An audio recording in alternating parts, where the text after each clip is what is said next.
activity yearly on rotational basis. So this year, we want to say thank you so much to the journalists who are here with us, who have worked all along with us. I want to say thank you so much.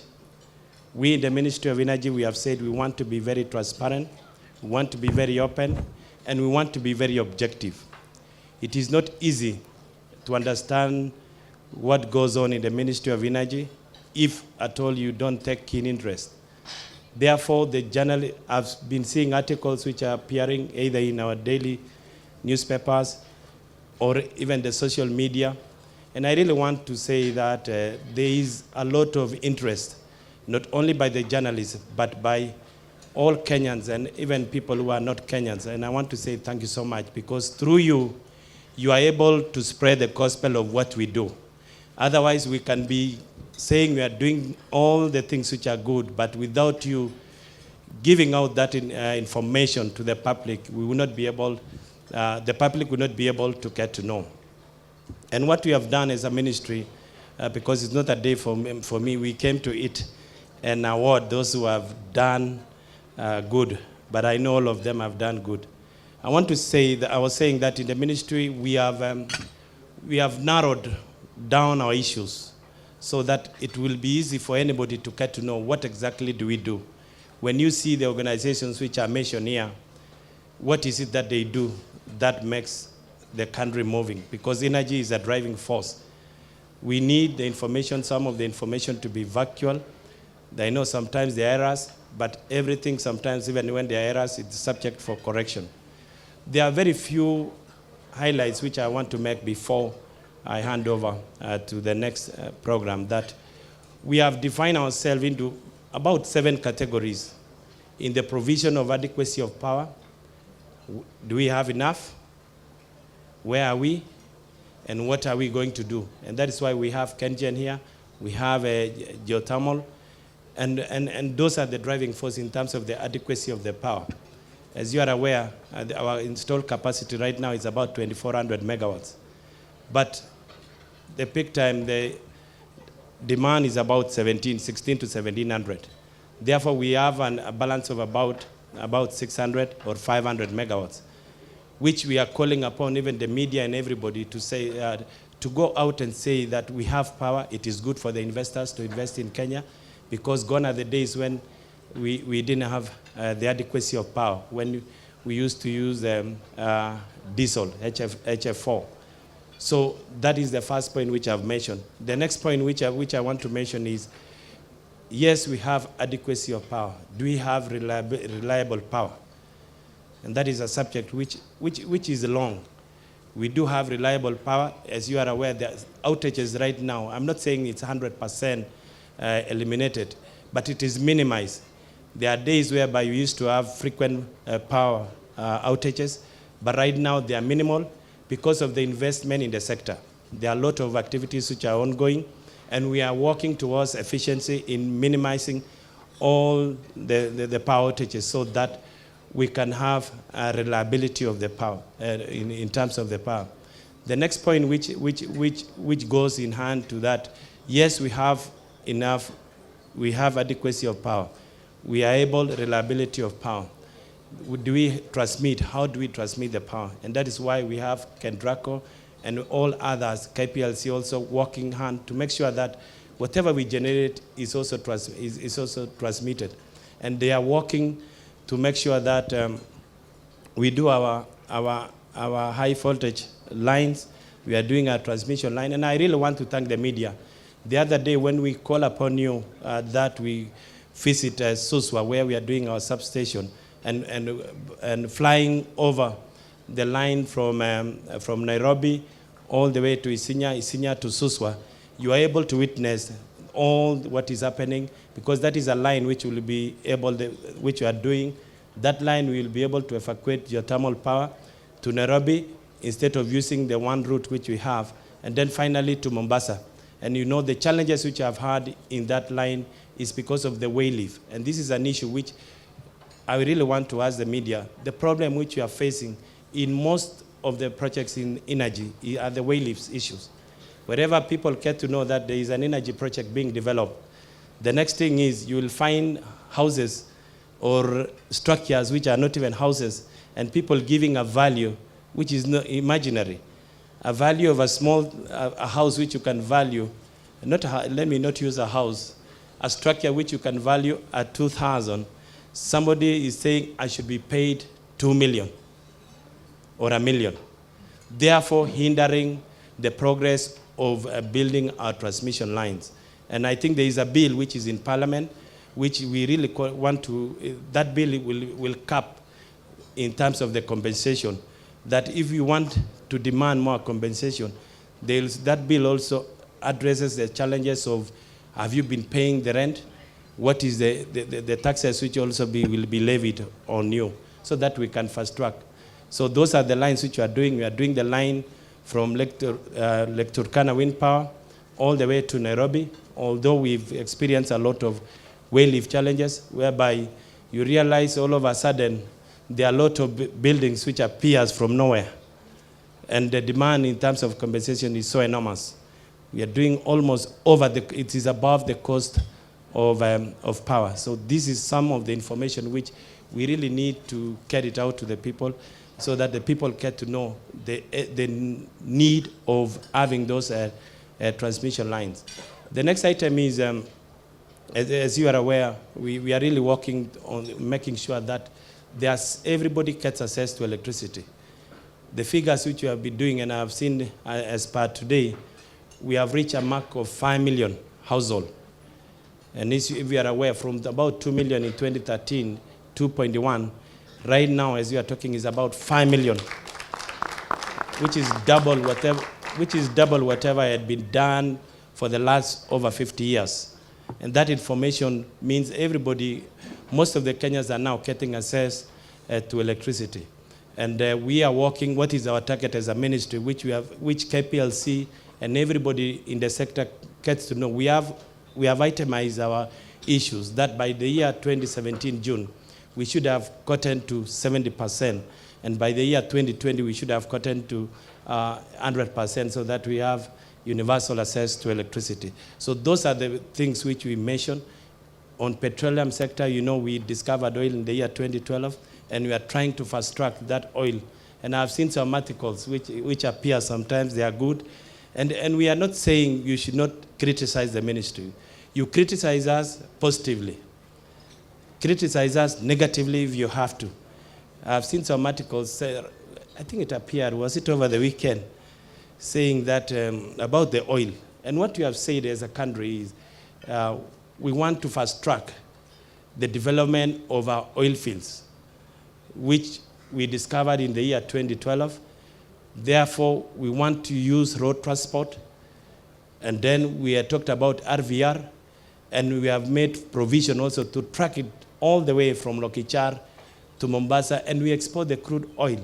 Why? Why do you have to do that? It is not commercially viable. It is symbolic for the country. And this is our country, all of us, we love Kenya.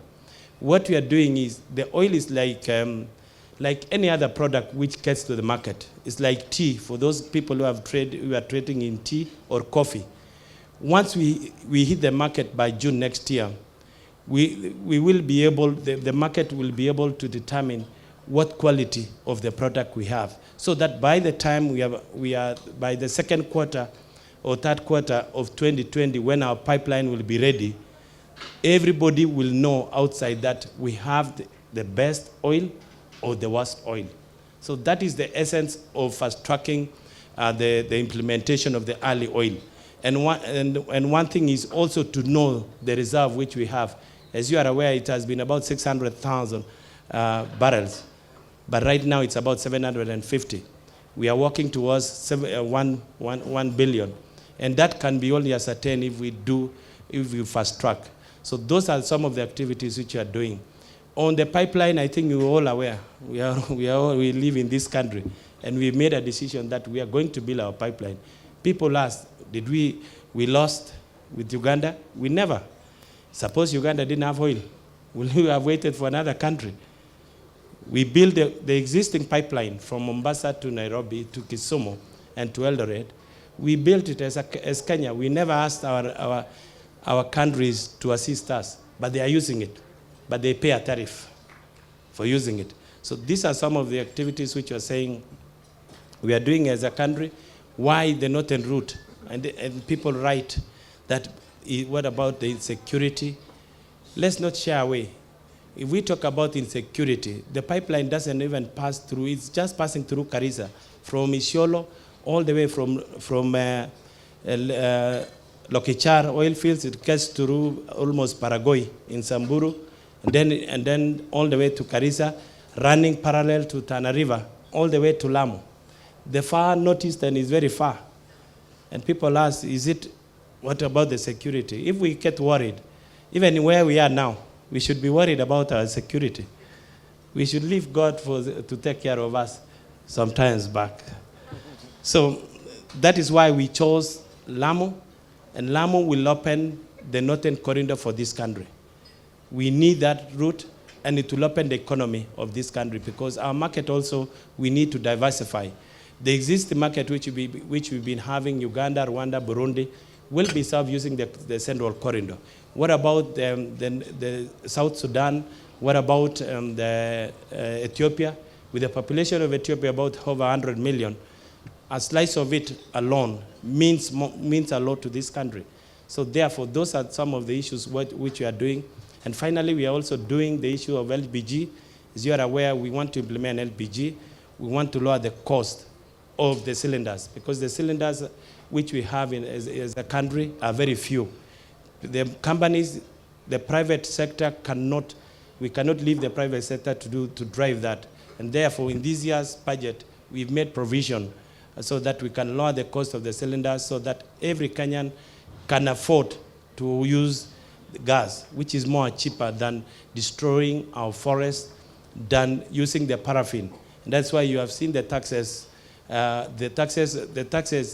Kenya was only charging about 45 cents. But this year we have put the taxes about 7 shillings, coming to about 7 shillings and 45 cents, just to make sure that we don't use kerosene so much. Tanzania charges the same taxes as diesel as petrol, and that's why there is no fuel alteration in Tanzania. And it is good. These are the things which we ask our journalists and everybody, do the Googling, do your research. You will see that in Tanzania, the taxes are the same as the other white products. Therefore, there is no alteration in Tanzania route. But our route, since the taxes are very cheap in terms of kerosene, people afford to do some of the not worth things to be done by mixing kerosene with diesel, mixing kerosene with premier petrol or super, hence even spoiling our vehicles, hence even not the performance of other countries which they were importing our oil, will also raise the question of quality. So those are some of the points which I thought I may use this forum so that we get to confine ourselves, so that if somebody asked, what is the Ministry of Energy and Petroleum dealing with? So apart from those are the things which I've mentioned, we're also doing the Cheti, and I think if you see, it's about, is it 8 points or 9, 7? We're having 8 points, which we have said this year we are focusing only on 8 points. We are doing the Cheti in Kisumu so that we can use Lake Victoria to supply products to Rwanda, and eventually Rwanda to DRC, and also part of Uganda and part of Tanzania around Mwanza area. Therefore, with the many remarks, and of course nuclear, I'm seeing my friend here looking at me. And I think we just came together from Korea, and people get worried about nuclear. These are future plans which we need to put in place. We may not implement within 10 years, but it can be implemented within 15 years. All whatever we have, the sources of energy, at one point, we'll use all. We'll exhaust geothermal, we'll exhaust wind, we'll exhaust solar, then gas. Therefore, what is the alternative? If you see the mix of Korea with 94,000 megawatts, 27,000 is from nuclear. They are getting hydro about 20,000. They are getting gas, another about 21,000. And countries are building and are building nuclear. South Africa here are doing a plan of, is it about 900 megawatts? 9,000 megawatts. They are building here. And those, let's not shy away. People say, how is nuclear? There is nothing wrong. It's like any other power plant which we have. So those are the things which we are doing. And what we are doing now is capacity building. We are doing capacity building. Korea is training 14. They have trained already 14 Kenyans on nuclear. Currently, when we were there are 11 students who are undergoing training. And now they have agreed to even attach those people who have finished training to the nuclear plants. They are going to build a nuclear plant in UAE. They are building one in US.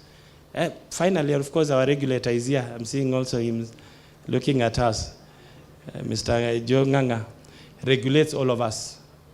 He makes sure that we work together.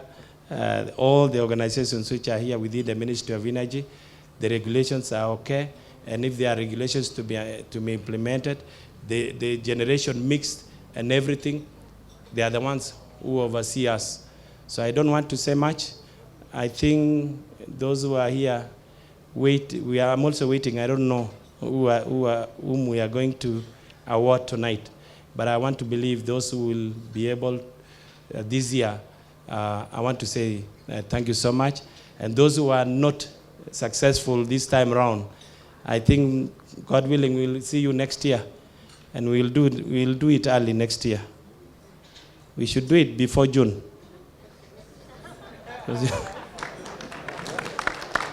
Because after June, us guys will be in town again. So there will be a lot of traffic jamming. And the environment may not be like this. So I urge the people, I think you have discussed among yourselves, let's do it earlier so that we can now do our performance by June before we say bye. And join the guys in town. We need to have mention what we have done within this 1 year. So I don't want to say much. I want to wish each one of us a nice evening, safe journey back to your respective places, and let's work together. To the people of the Ministry of Energy who are here, the family of Energy, let's work together. Let's work together. And finally, it is also good to note that when people complain that Chuma or KPLC are overcharging people, or KPLC are very expensive, among ourselves, the family of Energy, number one payer for KPLC is pipeline. So you can see we do business among ourselves. And when you want to get to know even on the power outages, I think it will be good you start from the number one customer, ask them how has been the performance in terms of the power outages, ask them has the bill significantly dropped, so that you can start, because they are here, they can give you all the bills. That I was just saying that by the way of ending my speech. Thank you so much. I don't know what follows.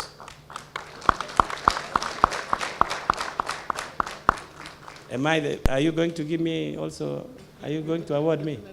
Okay. Thank you so much, my brother. Wish you all the best. Thank you. Please, ladies and gentlemen, a round of applause to the Honorable CS. Thank you very much. Well, I guess it's amazing that you can have someone who eloquently put issues about his house the way the Honorable CS has done. And he wasn't reading because, according to my notes, it's just a program here. That means he's speaking from the heart, and that's what it means to him. Ladies and gentlemen, let's give another round of applause to Honorable Keter. Thank you very much. And what are we doing today? We are just celebrating the disconnect that has been there, the public and the Ministry of Energy and Petroleum. The one who is bridging it is a journalist. And we are grateful that There is so much that we can write about. There is so much that we can choose to portray what the ministry is all about. Yet we choose to talk positive about the ministry. And one thing we are saying is, we have noticed, we have acknowledged, we recognize it, and that's why we are having the Energy Journalist Excellence Award. And it's not about to close shop, because we know the more you talk good about us, the more we check ourselves and do better every day. Starting from all that which we know to that table of nuclear. I don't know. I noticed you are the only people who clapped when, when you are mentioned. You even stood and clapped. You know you are a mystery. To everybody, you are a mystery. But we are glad people are now talking about you. And we recognize your effort. Checking out who should be awarded, there's a panel of specialists who was a blend mix of both the energy practitioners, the energy people, and the journalists, so that they were checking on factual writing and also those who are checking on issues concerning communication. Led by one Professor Levi Obonyo from the Daystar, who was the one who in charge of this team. He will give us what they went through, how they did it, to arrive at these people who have gotten the awards. So without taking much time, ladies and gentlemen, let's put our hands many times together for Professor Levi Obonyo to take us through. Thank you very much. And as CS, our chief guest, the principal secretaries, CEOs, board members, guests, ladies and gentlemen. I stand on behalf of the other judges who participated in looking at the entries that were submitted for these awards. We had Dr. Nancy Buka from Multimedia University, Jaindi Kisero, whom I believe most of you read, a columnist, Mike Njeru, who understands the industry fairly well, and Mr. Shitemi Hamadi. And so 5 of us looked at the 80 entries that were made, and we were looking at the stories on the basis of their news value and impact, research, how well the articles were researched, the entries were researched, balanced, accurate, the sources in terms of the attribution of the articles, originality, the quality of writing, storytelling skills, and whether the entries had human interest angle and the question of topicality. The categories that were that the entries were targeted at were 10. Out of those, we had 8 categories that had fairly active and competitive articles. 2 categories were non-competitive. That's power, distribution, and retail, and the area of energy and finance. We had the highest response in the areas of green energy and green energy initiative and energy policy and regulation. And we're able to assess and look at this article. Certain positive elements that we noticed relative to the last entry, the last time that we held these ceremonies, which is 2 years ago, was that there was greater participation, and particularly from the Coast Province, from radio stations that are regional. And for us, that was fairly encouraging in the sense that the energy stories were being told from the localities that these radio stations are being hosted. That we would urge journalists, drawing from my experience at looking at these stories, to note that the articles that tend, or the entries that tend to win awards, are those that follow very closely the criteria that has been set. And that's also going beyond presenting articles that are based on press conferences and press releases, because they tend not to tell us so much about your capacity to tell a good story and the